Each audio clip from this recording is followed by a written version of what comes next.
TDP నాయకులు గ్రామాల్లోకి వెళ్లే పరిస్థితులు లేవని వైసీపీ అధినేత మాజీ సీఎం జగన్ సంచలన వ్యాఖ్యలు చేశారు. ఎన్నికల హామీలను నిలబెట్టుకోకపోతే చొక్కాలు పట్టుకోవాలని కూటమి నేతలే ఎన్నికల ముందు చెప్పారన్నారు.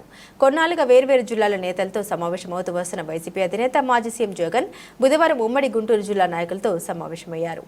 ఎన్నికల ముందు ఎన్నో హామీలు ఇచ్చిన చంద్రబాబు ఇప్పుడు వాటిని పూర్తిగా పక్కన పెట్టేశారని జగన్ ఆరోపించారు. బాబు షూరిటీ భవిష్యత్తుకు గ్యారంటీ కాస్త బాబు షూరిటీ మోసం గ్యారంటీ అయిందన్నారు. ప్రజలు కూటమి నేతల కాలర్ పట్టుకునే పరిస్థితి వచ్చిందన్నారు. రాష్ట్రంలో స్కామ్లు తప్ప ఏమి జరగడం లేదన్నారు. వైఎస్ జగన్ యథేచ్ఛగా ఇసుక స్కామ్, లిక్కర్ స్కామ్లకు పాల్పడుతున్నారని విమర్శించారు.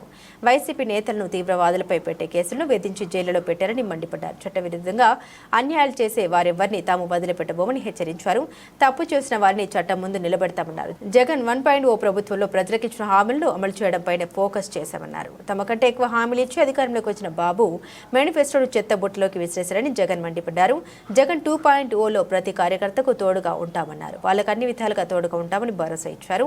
మార్చి నాటికి స్థానిక సంస్థలకు 4 ఏళ్ల పదవీ కాలం ముగియబోతుందని, తమ వాళ్ళని పదవుల్లో కూర్చోబెట్టడానికి ప్రభుత్వంలో ఉన్న వాళ్ళు ప్రయత్నిస్తారని జగన్ ఆరోపించారు. ఈ క్రమంలో వైసీపీ నేతలు కార్యకర్తలపై మరిన్ని దొంగ కేసులు పెడతారన్నారు.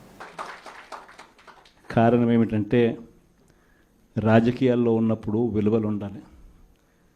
రాజకీయాల్లో ఉన్నప్పుడు విశ్వసనీయత అన్న పదానికి అర్థం తెలియాలి. ఈ జగన్, మీ జగన్ మరో 30 సంవత్సరాలు రాజకీయాల్లోనే ఉంటాడు. ఈరోజు తెలుగుదేశం పార్టీ కార్యకర్తలు, తెలుగుదేశం పార్టీ నాయకులు ఏ ఒక్కరూ కూడా ఏ ఇంటికి వెళ్ళే పరిస్థితి లేదు. వీళ్ళు గన ఇళ్ళకు పోవడం మొదలు పెడితే, వీళ్ళు గన ప్రజల్లో తిరగడం మొదలు పెడితే ఏమవుతుంది? ఆ ఇంట్లో నుంచి ఆ చిన్నపిల్లలు మొదలు పెడతారు. ఏమంటారు? నా 15,000 ఏమైంది, నా 15,000 ఏమైంది, నా 15,000 ఏమైందని. ఆ ఇంటికి వెళ్ళినప్పుడు ఆ ఇంట్లో ఆ చిన్నపిల్లల తల్లులు, ఆ పిన్నమ్మలు అడుగుతారు. ఏమని? నా 18,000 ఏమైంది, నా 18,000 ఏమైంది, నా 18,000 ఏమైందని. ఆ ఇళ్ళకు పోతే ఆ అమ్మలు, ఆ పిన్నమ్మల అత్తలు, వాళ్ళ అమ్మలు వాళ్ళేమడుగుతారు? మాకు 50 ఏళ్ళ వయసు వచ్చింది, మాకు 50 ఏళ్ళ వయసు వస్తూనే మీరేమన్నారు? మా 48,000 ఏమైంది, మా 48,000 ఏమైంది, మా 48,000 ఏమైంది అని అడుగుతారు. ఆ ఇళ్ళకు పోయినప్పుడు ఆ రైతులు ఏమడుగుతారు? మా 20,000 ఏమైంది, మా 20,000 ఏమైంది, మా 20,000 ఏమైంది అని అడుగుతారు.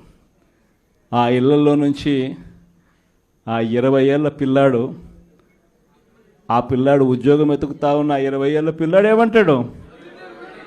నా 36,000 ఏమైంది, నా 36,000 ఏమైంది, నా 36,000 ఏమైంది అని.